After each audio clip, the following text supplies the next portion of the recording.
In this quick tutorial, I will show you how to change the internal battery in your Buick Allure key fob.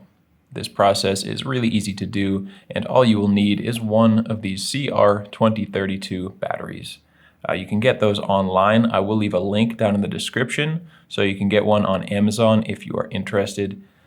Now let's just get right into it. You'll just need a regular flathead screwdriver to open this thing up. What you want to do is look down here where the little key ring attaches, and you can see right here we have a small indentation.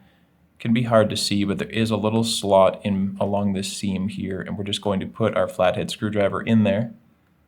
Just wiggle it in and gently twist, and this device will crack open. You can just pull it apart now with your fingers, and now we can see the battery is right there. You can just literally push it out with your finger, or you can use the same tool there and then just remove the old battery, dispose of it, and make sure you are putting in a new CR2032 battery, and make sure that positive side does go face up when you put it back in. So you want to see the text facing up, and you will just slide it in with your finger.